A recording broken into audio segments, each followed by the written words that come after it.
নমস্কার, শ্রমিক কথা আপনাদের সকলকে স্বাগত জানাই। দেখুন, steel authority of India limited IISCO steel প্ল্যান্টে আমি একটি আরটিআই করেছিলাম। সেই আরটিআই আমি লিখেছিলাম কি এই সংস্থার মধ্যে বর্তমানে বার্নপুরে কত আউটসোর্সিং কর্মচারী কাজ করছেন এবং সেখানে যে মিনিমাম ওয়েজেসটি দেওয়া হয় সেটা কি হারে এখন দেওয়া হচ্ছে, আদৌ কি কোড অ্যান্ড ওয়েজেস যেটা ওয়েজ কোড পাস হয়েছে 2019-এ, যেটা 21 নভেম্বর 2025 সালে পার্লামেন্টে সম্পূর্ণরূপে পাস করে দিয়েছে, সেটা কি লাগু করা হয়ে গেল কি হয়নি? তো সেটার সূত্রে আমি যে রিপ্লাইটি পেয়েছি সেই রিপ্লাইটি আমি আপনাদের কাছে আজকে জানিয়ে দিচ্ছি। আপনারা যদি চ্যানেল নতুন আছেন, চ্যানেলটা অবশ্যই সাবস্ক্রাইব করুন, পাশে যে নোটিফিকেশন বেলটি আছে ওটাকে আমরা ক্লিক করুন। আমি এরকমই অনেক ইনফরমেটিভ ভিডিও আপনাদের জন্য নিয়ে আসবো। তার জন্য ভিডিওটি শুরু করা যাক।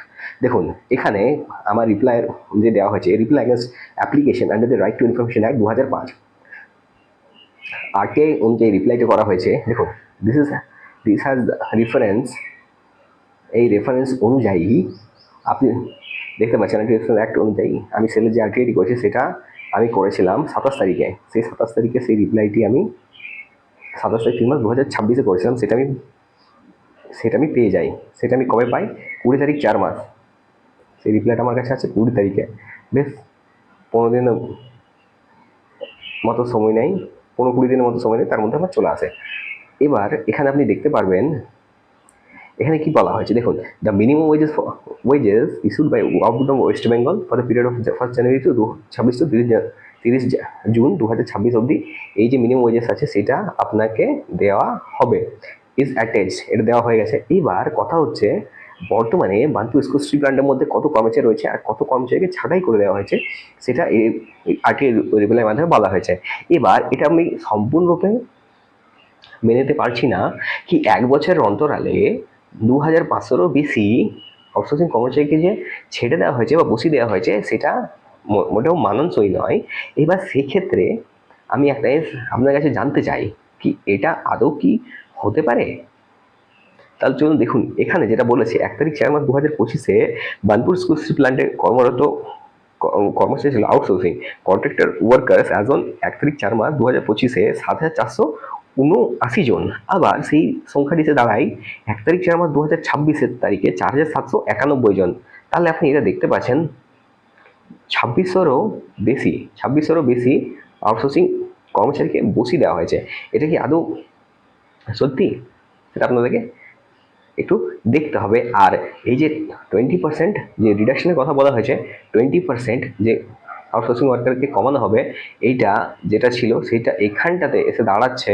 দেখুন, 20% মানে মোটামুটি এর তুলনায় অনেক কম হতো, কিন্তু এখানে যে হারে দেওয়া হয়েছে সেখানে আপনি দেখতে পাচ্ছেন এটা প্রায় 36% রিডাকশন হচ্ছে।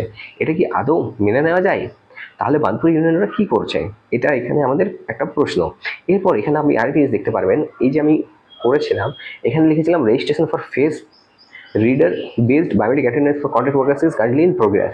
দেখুন, যদি আপনি আউটসোর্সিং কর্মচারী ওয়ার্কার হিসেবে কাজ করছেন, যদি আপনি অস্থায়ী কর্মচারী হিসেবে কাজ করছেন, যারা ঠিকাদারিতে রয়েছেন তাদের জন্য যে registration for face reader based, দেখুন এবার আপনি এতদিন হয়তো আঙুলের ছাপ দিয়ে নিজের অ্যাটেন্ডেন্সটা করে এসেছিলেন, এবার আপনার যে ফেস আছে সেটা দিয়ে এখানে আপনার এন্ট্রি আর এক্সিট দুটোই হবে।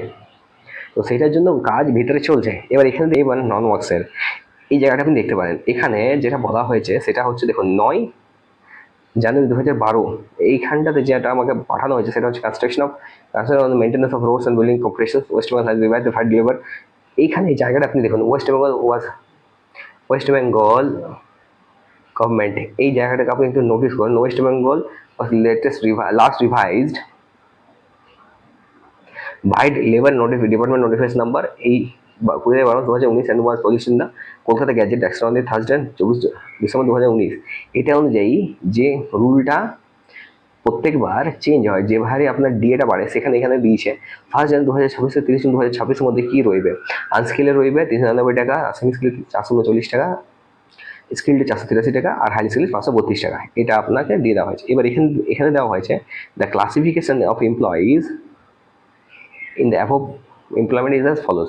দেখুন, আনস্কিল ওয়ার্কাররা কাদের মধ্যে রয়েছেন এটা আপনি এখান থেকে পড়ে দেখে নিতে পারেন। সেমি স্কিলের মধ্যে কার রয়েছে সেটা এখানে পড়ে দেখে নিতে পারেন, আমি বা আপনার স্ক্রিনশট নিয়ে নিতে পারেন।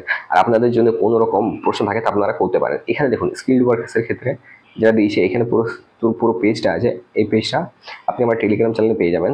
এরপর এখানে যারা দিয়েছে দেখুন হাইলি স্কিলের মধ্যে কারা রয়েছে তাদেরটাও দেওয়া রয়েছে, এইভাবে বলা হয়েছে। এইখানে আবার আরেকটা কথা বলা রয়েছে, দেখুন there shall be one minimum rate of wages whole state, one minimum rate of West Bengal for the whole state of West Bengal to arrive monthly at 26 round of nearest multiplied by 6, 6 দিনে কাজ হয় সেই হিসাবে 26 দিন। এবার দেখুন 48 hours a week actual work, 48 ঘন্টা বেশি কাজ করানো যাবে না, সেটা এখানে বলা আছে। One day weekly rest, the including weekly off wages for weekly rest. আচ্ছা, ওয়ার্কার্স, এবার এই জায়গাটা আপনি একটু দেখে নিতে পারেন। ওয়ার্কার্স যারা কাজ করেন হাই ফিট, 30 ফিটের হাইট কিংবা তার থেকে উপরে হাইট, তো তার তো 20% একটু এক্সট্রা কিছু টাকা পান, সেটা তাদেরকে দেওয়া হয়। মোটামুটি বাকি যা যা এখানে দেওয়া রয়েছে সেগুলো সব নর্মাল রয়েছে। Applicable to employ. ভিডিওটা আপনার একটু লেগে থাকে অবশ্যই একটি লাইক করবেন, শেয়ার করবেন, আর আপনার সকল শ্রমিক ভাইদের সাথে এটাকে শেয়ার করার অনুরোধ আমার রইল। আজকের মতো এতটাই, ধন্যবাদ।